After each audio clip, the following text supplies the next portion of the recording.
Allahumma salli ala sayyidina Muhammadin tibbil qulubi wa dawaiha wa afiyatil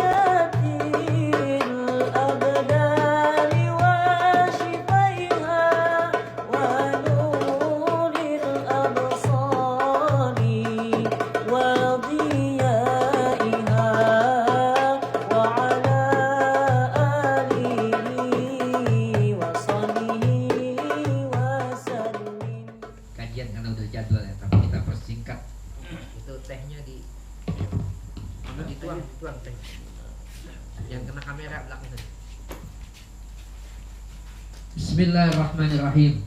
Qala al-muallif rahimakumullah wa adaman naf'a bihi wa bi ulumihi wa bi barakatihi fi daraini amin. Kita niatkan dulu ya. Bismillahirrahmanirrahim. Nawaitu ta'alluma wa ta'lim wa tazakkura wa tazkir wa naf'a wal intifa wal ibadah wal istifadah wal hassa ala tamassuki bi kitabillahi wa sunnati rasulih wa du'a ilal huda wa dilalata ilal khair ibtigha'a wajhillahi wa mardatihi wa qurbihi wa sawabihi. Al-Fatihah. A'udzu billahi minasyaitonir rajim. Bismillahirrahmanirrahim. Alhamdulillahi rabbil alamin. Arrahmanir rahim. Maliki yaumiddin. Iyyaka na'budu wa iyyaka nasta'in. Ihdinas siratal mustaqim. Siratal ladzina an'amta 'alaihim ghairil maghdubi 'alaihim waladdallin. Amin. Qala al-muallif rahimakumullah wa adaman naf'a wa bi'ulumihi wa bi barakatihi fi daraini amin. Qala babu arkanul khutbah, yaitu masih membicarakan bab sholat Jumat. Umumnya orang bilangnya Jumat ya. Bahasa Arabnya itu Jumu'at ya, Jumu'at. Tapi udah membahasa Indonesia. Jadi kalau kemarin niatnya usolli fardol Jum'ati, dirubah sekarang usolli fardol Jumu'ati. Jadi mimnya hidup, Jumu'ati. Jumu'ati. Saya niat sholat fardu Jumu'at 2 rakaat mengikut imam karena Allah Ta'ala ya. Jadi harus kita bedakan orang yang biasa ngaji sama enggak ya. Kalau yang dulu salah kita perbaiki. Rukun khutbah Jumat itu ada berapa? Khamsatun, ada 5. Hamdulillahi ta'ala fihima, yaitu mengucap ada 5. Yang pertama membaca alhamdulillah pada keduanya. Maksudnya khutbah itu ada 2 ya. Pertama kan khotib naik ya. Setelah itu diazanin dulu kan. Setelah azan kan mulai khotib tuh, mulai ya alhamdulillah. Maksudnya ngucap alhamdulillah begini. Alhamdulillahirabbil alamin wa bihi nasta'in ala umuri dunya waddin. Wassalatu wassalamu ala asrofil anbiya'i wal mursalin wa ala alihi wa sahbi ajmain. Itu contohnya. Atau banyak yang lain, misalnya kalimat-kalimat hamdalah seperti itu. Kayak seperti yang pidato kan gitu semua ya. Yang kedua apa?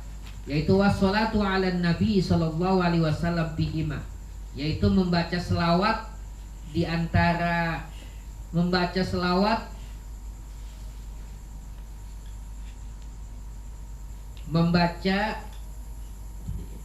berselawat kepada Nabi Muhammad SAW pada keduanya. Maksudnya pada kedua khutbah ya. Jadi yang pertama pakai, nanti setelah dia duduk naik lagi kan sama, rukunnya sama ya.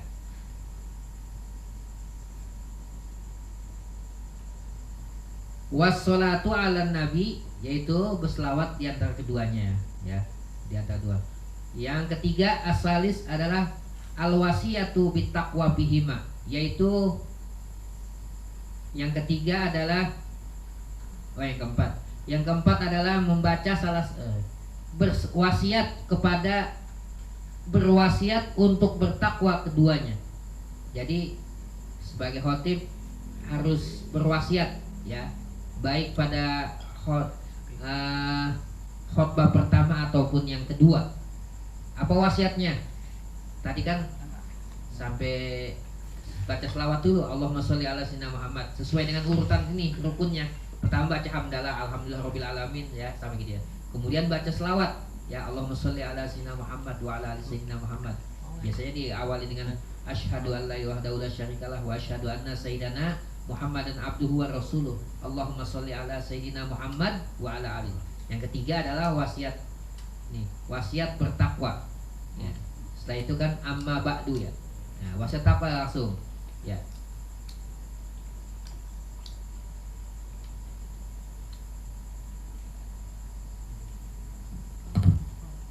Wasiat takwa.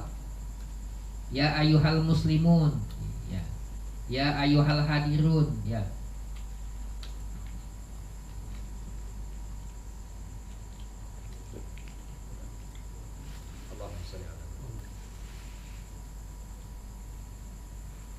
Faya ibadallah usikum wa iyaya bitaqwallah faqad fazal muttaqun. Nah, itu wasiat takwanya. Kalau dia lupa dengan bahasa Arab, bahasa Indonesia, nggak apa-apa, diulas. Tapi sempurnanya bahasa Arab dulu, nanti diulas lagi kan. Setelah itu ya, setelah apa, wasiat. Kemudian yang keempat adalah membaca salah satu daripada ayat Al-Quran. Biasanya yang dibaca tuh ya ayyuhallazina amanu taqullah, ya. Ya ayyuhallazina amanu ittaqullaha haqqa tuqatih wala tamutunna illa wa antum muslimun. Boleh ayat lain, yang penting ayatnya menjelaskan tentang wasiat takwa, ya. Atau ya di surat Al-Hasyr ada tuh, ya ayyuhallazina amanu taqullaha wal tanzur nafsum ma qaddamat ligon wattaqullah innallaha khabirum bima ta'malu. Boleh. Pokoknya tentang takwa ayatnya.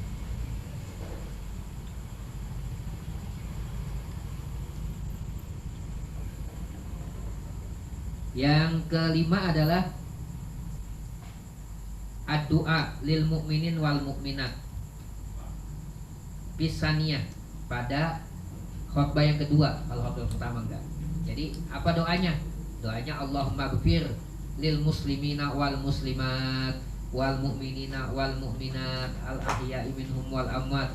Terus doa, tambah lagi doanya apa? Pokoknya yang utama intinya itu ampunan buat orang-orang muslim dan muslimat. Kalau salah satu ditinggal, ya, ini kan rukun, sholat sah, jumuatnya tidak sah, ya, siapa yang bertanggung jawab? Ya itu yang khotib. Nah, makanya jangan sembarangan.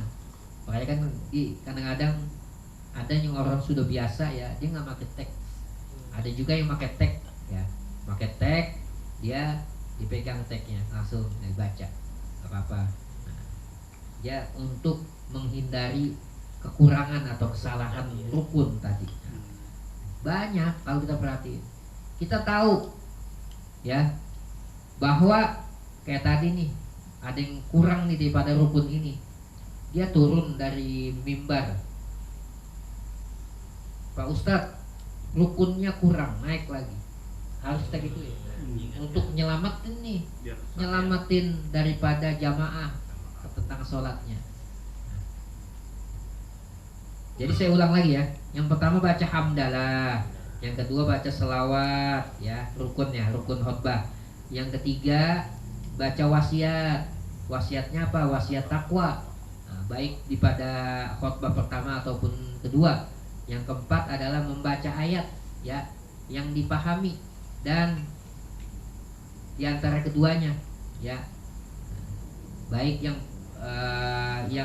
khutbah pertama ataupun khutbah yang kedua. Yang selanjutnya adalah rukun yang kelima adalah membaca doa untuk kaum muslimin dan muslimat. Tapi ini untuk yang di fase yang kedua, khotbah yang kedua. Di khotbah pertama enggak ya. Jadi sama. Jadi kalau sudah ini semua ngikut rukunnya, baru sempurna sholat Jumatnya. Nah, bagaimana hukum sholat Jumatnya yang afdol? Kalau dia sebagai khotib, itu yang imam adalah satu paket tuh, yang imam. Tapi kan kadang-kadang dia khotibnya bagus, tapi bacaannya kurang bagus, bacaannya gitu. Yang utama adalah sebagai imam makhorijul hurufnya yang bagus ya. Kalau masalah irama nomor 2 ya, yang ini adalah itu. Mungkin ada yang mau ditanyakan dari jamaah sekalian. Kalau udah nggak ada yang tanya, berarti udah bisa semua. Ada yang tanya nggak? Ayo, Kita mau maulid habis ini ya, kita percepat.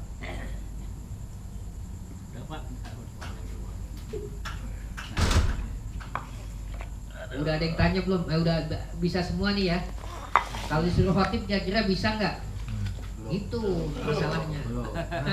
Kan bisa aja ya. Teorinya bisa, Dia jamaah nih ya, pakaiannya bagus, pakai sorban, pakai gamis, duduk paling depan.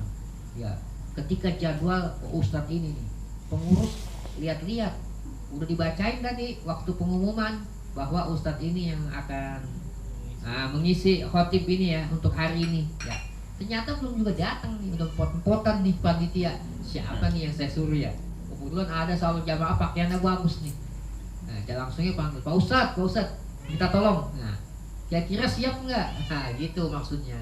Kita belajar, emang mesti kita latih dulu. Soalnya yang bisa dan bisa sama biasa beda, gitu.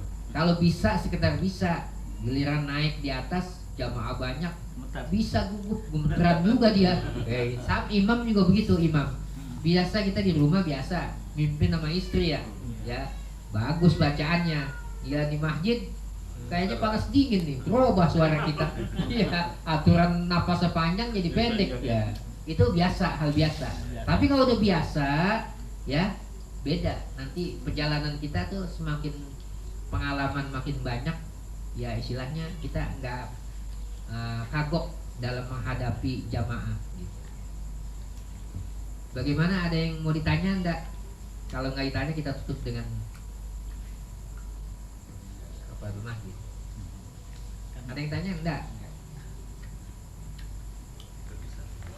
Ya, udah bisa semua karena udah biasa Jumatnya. Dan Jumat ini yang afdol itu yang sempurna, diperintahkan tuh sama baginda Rasulullah, masjid yang paling tua.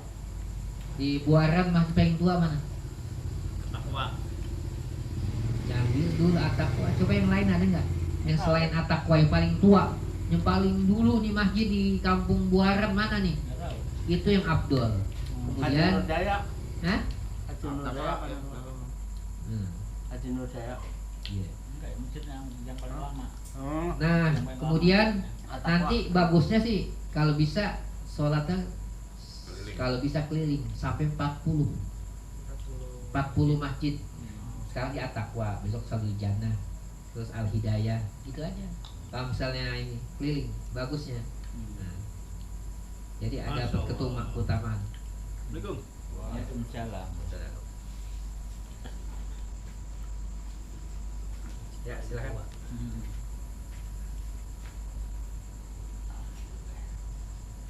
Mangga.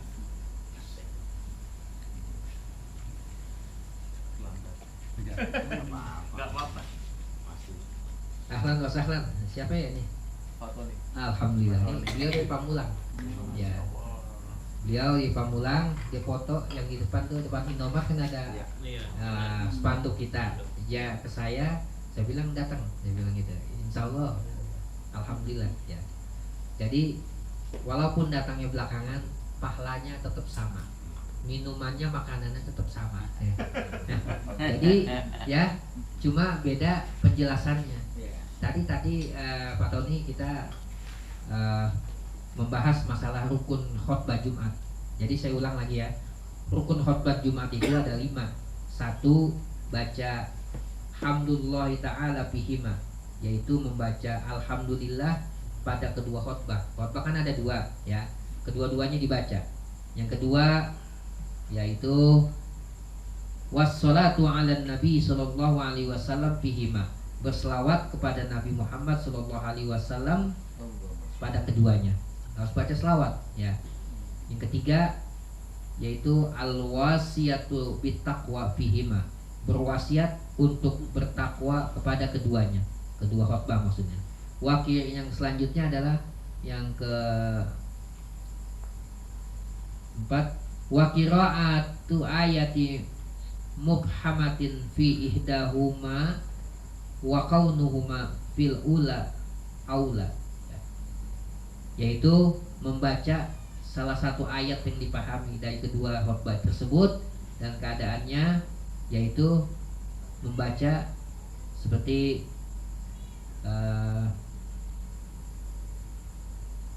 ayat Al-Quran. Maksudnya setelah wasiat takwa kan ada lagi yang dibaca tuh ayat Al-Quran, apa misalnya masalah yang bahas masalah apa nih, misalnya birrul walidain, nanti dibaca ayatnya. Selanjutnya adalah doa. Nah doa ini di fase kedua, yaitu Allahumma gfir lil muslimina wal muslimat wal mu'minina wal mu'minat. Kalau salah satu rukun ditinggal ini, sholat Jumatnya tidak sah. Makanya sebagai khotib mesti berhati-hati ya, jangan sampai ada rukun yang tertinggal. Saya boleh cerita ya sebentar. Saya dulu pernah tinggal di Ulu Jami. Di Ulu Jami itu tempat dulu pesantren saya, namanya Pondok Pesantren Darun Najah di Ulu Jami Raya. Nah itu ketika itu suka datang tuh dari Saudi Arabia seperti Imam Surais misalnya. Nah, terus ada imam-imam besar yang kita nggak kenal ya. Ini ada imam sana, kalau sana kan pakaiannya tuh selalu pakai jubah gitu ya. Terus lupa yang pakai buletan ini tuh. Jadi ketika dia disuruh imam, jadi ketika khotib bukannya dia, nah dia suruh imam. Ketika imam, kalau orang sana kan bacanya ya umumnya ayat-ayatnya ayat penggalan paling panjang gitu ayatnya gitu yang dibaca. Nah, dia ketika sholat Allahu Akbar ya biasa iftitah gitu ya, dia langsung baca ayat, nggak baca Al-Fatihah. Sedangkan Al-Fatihah hukumnya padahal yang di belakang dia sudah bilang ya subhanallah, tapi imam nggak paham nih. Dia nggak bisa bahasa Arab, tapi cara sama sebetulnya dalam mengingatkan imam tuh sama seperti itu juga ya. Cuma mungkin nggak fokus kali ya, difokus sama bacaan aja, jadi nggak dihiraukan. Nah, terus tuh akhirnya setelah sholat ya kalau orang kan langsung bubar ya. Akhirnya yang pengurus tuh ngasih maklumat ya udah pada bubar semua gitu. Ya mesti diulang lagi kan sholat ya. Kalau enggak ya paling enggak sholat zuhur ya, sholat zuhur paling enggak. Nah, sholat zuhur. Makanya kalau kita ragu dengan Jumat ya, dengan kita pelaksanaan Jumat ya, seperti yang kemarin kita bahas tuh, kita sholat di Sudirman ya. Sudirman itu kan perkantoran. Kita lagi kerja nih posisinya, kemudian pas Jumat kita sholat di situ. Kan syarat Jumat itu mesti 40 yang mukimin. Nah, tak ada yang tanya jamaah ke saya lewat PA. Nah, kalau di Sudirman bagaimana? Nggak ada 40. Ya, salah satunya yaitu mesti kita untuk menjaga sholat kita, kekhawatiran tersebut ya harus sholat zuhur setelah sholat Jumat untuk menjaga kehati-hatian gitu ya. Kalau di Banten udah biasa begitu, habis sholat Jumat sholat zuhur selalu begitu. Itu tujuannya kehati-hatian terhadap khutbah yang tadi kurang rukunnya apanya, untuk sempurnaan itu ya. Mudah-mudahan ibadah yang kita lakukan ya, ini kan namanya kita berusaha ya, supaya nilainya itu di hadapan Allah beda. Jadi kalau sholat harus tahu ilmunya, jangan asal sholat aja. Kita ruku yang benar bagaimana. Soalnya kalau kita nggak sesuai dengan kaidah syariat fikih, nggak sah sholat kita. Cuma kita tunggang-tungging gitu ya, tapi nggak ada itu.